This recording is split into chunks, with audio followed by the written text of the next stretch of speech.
जी students, previous हमने class में accounting for partnership formation के क्वेश्चन सॉल्व किए थे। तो आज हम लोग पार्टनरशिप फॉर्मेशन में परसेंटेज वाले ही क्वेश्चन कंटिन्यू करेंगे। प्रीवियस क्लास में हम लोगों ने इन्वेस्टमेंट्स कैलकुलेट की थी with the help of percentages and total firm capital question में गिवन था, और टोटल फर्म कैपिटल से हमने हर पार्टनर की इन्वेस्टमेंट कैलकुलेट की थी। और आज वाले सवाल में भी पार्टनरशिप में परसेंटेज गिवन होगी और किसी एक इंडिविजुअल पार्टनर की इन्वेस्टमेंट गिवन है। जैसे हमने इससे प्रीवियस हमने चैप्टर में भी क्वेश्चन सॉल्व किए थे, तो वहाँ पर भी आप लोगों ने देखा होगा कि हमने एक इंडिविजुअल पार्टनर की इन्वेस्टमेंट से बाकी सारे पार्टनर्स की इन्वेस्टमेंट कैलकुलेट की थी। चलिए क्वेश्चन को स्टार्ट करते हैं, क्वेश्चन को पढ़ते हैं और सॉल्व करते हैं। कहते हैं क्वेश्चन में, Abid, Khalid, Sajid and Zahid contributed capitals in the ratio of 10%, 20%, 30% and 40% respectively। चार पार्टनर्स हैं बिजनेस में और चारों पार्टनर्स की परसेंटेज क्वेश्चन में गिवन है। कहते हैं आपसे रिक्वायर्ड में प्रिपेयर जर्नल एंट्रीज, और क्वेश्चन में देखें यहाँ पे लास्ट लाइन में लिखा हुआ है, if Sajid invest cash ₹1,50,000। Sajid ने बिजनेस में इन्वेस्टमेंट की है 1,50,000 की। अब इट मीन्स के देखें कि बिजनेस में चार पार्टनर्स हैं और चारों के बाद एक पार्टनर की इन्वेस्टमेंट गिवन है। कौन से पार्टनर की इन्वेस्टमेंट गिवन है? मिस्टर साजिद की इन्वेस्टमेंट गिवन है। और इनके एज पर रेशो अगर देखें तो फर्स्ट जिस रिस्पेक्टिवली बिल तरतीब, जिस तरतीब में नाम लिखे हुए हैं इसी तरतीब इनके रेशो गिवन है। तो फर्स्ट पार्टनर आबिद, आबिद का कितना हुआ? 10%। तो जिसका नाम पहले लिखा है उसकी जो परसेंटेज गिवन है फर्स्ट वन, ये उसी पार्टनर की है। सेकेंड जो नेम मेंशन किया है वो खालिद, तो खालिद कितना है? 20%। फिर नेम लिखा हुआ है साजिद, साजिद कितना है? 30%। एंड जाहिद का 40% है। और जो इन्वेस्टमेंट यहाँ पे देखिए लिखी हुई है प्रीवियस क्वेश्चन में और इस क्वेश्चन में यही डिफरेंस है कि प्रीवियस क्वेश्चन में हमें टोटल फर्म कैपिटल गिवन था।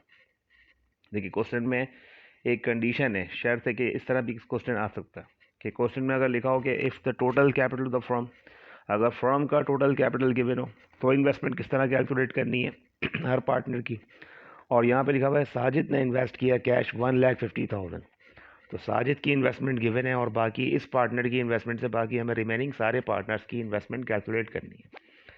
ठीक है, जैसे हमने वीडियो लेक्चर्स में आपको बताया था कि अगर एक इंडिविजुअल पार्टनर की इन्वेस्टमेंट गिवन हो तो उसके ज़रिए हम बाकी सारे पार्टनर्स की इन्वेस्टमेंट कैसे कैलकुलेट करते हैं।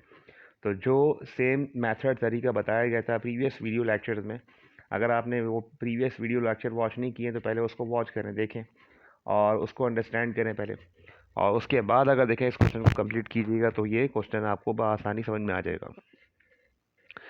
क्वेश्चन को देखें सॉल्व करने के लिए हम पहले नेम लिखते हैं, पार्टनर्स की नेम देखें लिखे हुए नंबर 1, जिस ऑर्डर में तरतीब में नाम लिखे हुए हैं उसी ऑर्डर में तरतीब में नाम लिखिएगा आप भी।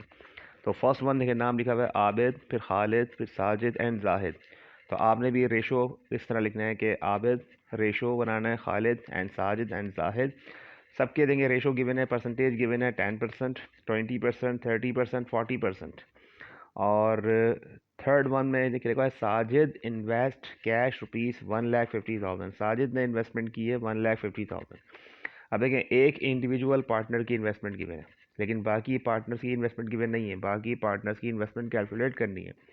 नंबर 1 आबिद की इन्वेस्टमेंट कैलकुलेट करनी है, और जो तरीका बताया गया देखें प्रीवियस लेक्चर में वही तरीका अप्लाई करेंगे कि जिस पार्टनर की इन्वेस्टमेंट गिवन होगी उसको उसी के रेशो में डिवाइड करेंगे।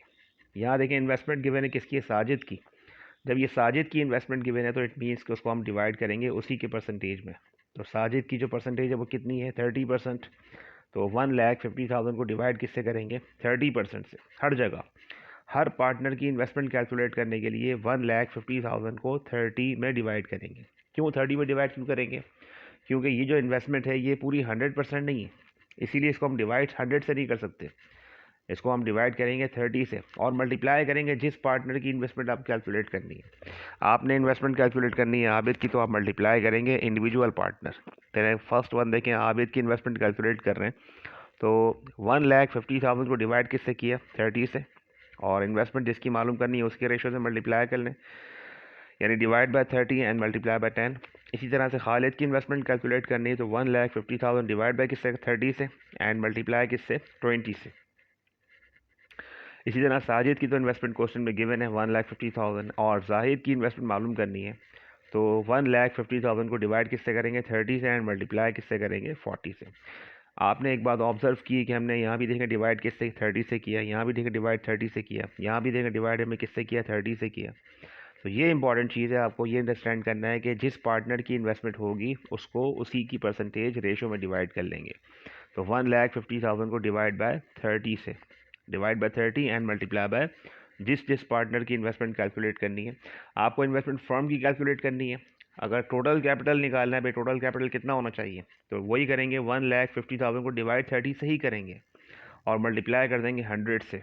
100 क्यों? क्योंकि फर्म की टोटल जो परसेंटेज है वो कितनी है, 100% है। तो इस तरह से, तो इस तरह अगर देखें हर क्वेश्चन हर पार्टनर की इन्वेस्टमेंट मैंने कैलकुलेट कर ली यहाँ पे। आप इसकी रिक्वायर्ड में आगे जाएं, तो इसकी रिक्वायर्ड में आपसे उन्होंने एंट्रीज रिक्वायर्ड की, तो एंट्री सॉल्व कर लेना। नंबर वन, पहले फर्स्ट वन कैश, ये टोटल कैश 5 लाख कैसे आ गया? देखिए फर्स्ट वर्क पार्टनर कैश लेकर आएगा, इन्वेस्टमेंट करेगा 50,000 की, और क्वेश्चन में गिवन नहीं है कि तमाम पार्टनर्स ने कारोबार में क्या इन्वेस्ट किया। तो क्वेश्चन में हर पार्टनर ने भी कैश इन्वेस्ट किया होगा, यानी हर पार्टनर अपनी अपनी परसेंटेज में इन्वेस्टमेंट में कैश लेकर आया। तो फर्स्ट वन अगर देखें 50,000 प्लस 1 लाख प्लस 2 लाख और प्लस 1,50,000, तो ये चारों पार्टनर्स की अगर हम इन्वेस्टमेंट जमा कर लें तो ये कितने बनते हैं, टोटल 5 लैक्स। और ये 5 लाख कैलकुलेट करने का एक और तरीका बताया है आपको कि 1,50,000 को डिवाइड बाय 30 करें और मल्टीप्लाई बाय 100 करें तो भी हम इन्वेस्टमेंट कैलकुलेट कर सकते हैं। तो दोनों तरीके से हम अपनी इन्वेस्टमेंट कैलकुलेट कर चेक कर सकते हैं कि टोटल फर्म का जो कैपिटल बनता है वो 5 लाख बनता है। तो एंट्री क्या पास करेंगे, cash debit 5 lakh rupees and Abid, Khalid, Sajid and Zahid capital credit. One by one her partner की इन्वेस्टमेंट क्रेडिट कर दें, कैपिटल क्रेडिट कर दें। यानी पार्टनरशिप कारोबार शुरू किया तो कारोबार शुरू करने की एंट्री क्या होती है, cash debit and capital credit. तो यहाँ पे देखें हर पार्टनर की इन्वेस्टमेंट को इस तरह रिकॉर्ड कर लेंगे। नेक्स्ट रिक्वायर्ड में कहते हैं बैलेंस शीट, तो बैलेंस शीट में एक तरफ कैश मेंशन करते हैं, करंट एसेट्स में खाली सिर्फ कैश आएगा 5 लाख फ़िलहाल राइट नाउ, नॉन करंट कुछ भी नहीं है। और पार्टनर्स इक्विटी में तमाम पार्टनर्स की इन्वेस्टमेंट मेंशन कर दें यहाँ पे, और लाइबिलिटी नील है, कुछ भी नहीं है। और पार्टनर्स इक्विटी में सारे पार्टनर जितने भी हैं इनका कैपिटल प्लस कर लें तो टोटल इक्विटी साइड भी कितनी बन रही है, 5 लाख, और एसेट साइड भी कितने बन रहे हैं, 5 लाख। तो इस क्वेश्चन को अगर हम ऑब्जर्व करें तो इस क्वेश्चन में क्या है कि एक इंडिविजुअल पार्टनर की इन्वेस्टमेंट गिवन थी जिसके ज़रिए हमने क्या करना था, बाकी रिमेनिंग सारे पार्टनर्स की इन्वेस्टमेंट कैलकुलेट करनी थी। और अगर हम प्रीवियस क्वेश्चन को देखें तो प्रीवियस क्वेश्चन में ये डिफरेंस था कि प्रीवियस क्वेश्चन में ये था कि if total capital of the firm rupees 2,40,000, अगर क्वेश्चन हो और क्वेश्चन में बातों का समटाइम इस तरह केस बन के भी आ सकते हैं, डिफरेंट सिचुएशन बन के भी आ सकती हैं कि आपसे कहा जाए कि भाई केस नंबर 1 में ये कहा जाए कि total capital of the firm given है और सब पार्टनर्स की इन्वेस्टमेंट कैलकुलेट करें और इसकी एंट्री बना के दिखाएं, तो एक अलग सवाल बन गया, एक अलग केस बन गया। और जैसे भी मैंने पढ़ाया है दूसरा सेकंड डिफरेंट सिचुएशन इस तरह भी आ सकता है।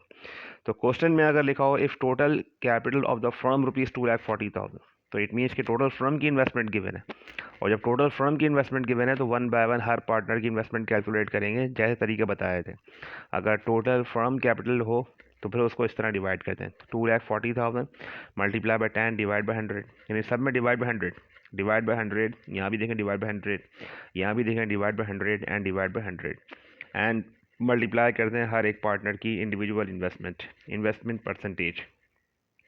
यानी बड़ा आसान तरीका है, 2,40,000 मल्टीप्लाई बाय 10 डिवाइड बाय 100, फिर मल्टीप्लाई बाय 20 डिवाइड बाय 100, फिर multiply by 30 divide by 100 and multiply by 40 divide by 100। तो ये एक अलग तरीका हो गया, एक अलग सवाल हो गया, एक अलग डिफरेंट सिचुएशन है ये। और आज जो क्वेश्चन क्लास में करवाया है इस क्वेश्चन में इंडिविजुअल इन्वेस्टमेंट गिवन। अब ज़रूरी नहीं कि वो इन्वेस्टमेंट साजिद की गिवन हो, सपोज़ कर लें कि अगर वो इन्वेस्टमेंट जाहिद की गिवन होती, सपोज डैट यहाँ लिखा होता है कि इफ़ जाहिद इन्वेस्ट कैश, अगर जाहिद ने इन्वेस्टमेंट की होती तो फिर हम क्या करते, उसकी इन्वेस्टमेंट को हम डिवाइड बाय 40 करते, हर जगह पर divide by 40 and multiply by 10, फिर जाहिद की जो इन्वेस्टमेंट है डिवाइड बाय 40, यानी सब के लिए डिवाइड बाय 40 लगाते उसकी इन्वेस्टमेंट लेके, जो क्वेश्चन में अमाउंट गिवन होगा। अगर वो इन्वेस्टमेंट जाहिद की होगी तो divide by 40 and multiply by her individual partner की। सपोज डैट कि अगर वो इन्वेस्टमेंट जो है वो खालिद की दी हुई होती तो फिर खालिद का रेशो क्या बनता है, 20%। फिर अब उसकी हम इन्वेस्टमेंट को हर बार डिवाइड 20 से करते हैं, यानी अगर इन्वेस्टमेंट खालिद की गिवन है तो फिर हम डिवाइड बाय 20 करेंगे एंड मल्टीप्लाई बाय जिस पार्टनर की इन्वेस्टमेंट कैलकुलेट करनी है वो वन बाय वन इस तरह कैलकुलेट कर लेंगे। तो क्वेश्चन में अगर देखें परसेंटेज और रेशो डिफरेंट तरीके से आ सकते हैं। कभी क्वेश्चन में टोटल इन्वेस्टमेंट गिवन होगी और कभी क्वेश्चन में किसी इंडिविजुअल पार्टनर की इन्वेस्टमेंट गिवन होगी और इंडिविजुअल पार्टनर की इन्वेस्टमेंट से हमें बाकी रिमेनिंग पार्टनर्स की इन्वेस्टमेंट कैलकुलेट करनी होती है। और डिफरेंट किसी क्वेश्चन में अगर ऐसा आ जाए कि अगर बाकी सारे पार्टनर्स की इन्वेस्टमेंट गिवन ना हो और एक पार्टनर की इन्वेस्टमेंट पता हो आपको, अगर किसी एक पार्टनर की इन्वेस्टमेंट मुकम्मल पता है तो बाकी पार्टनर्स की हम इन्वेस्टमेंट कैलकुलेट करके entries and balance sheet complete कर सकते हैं।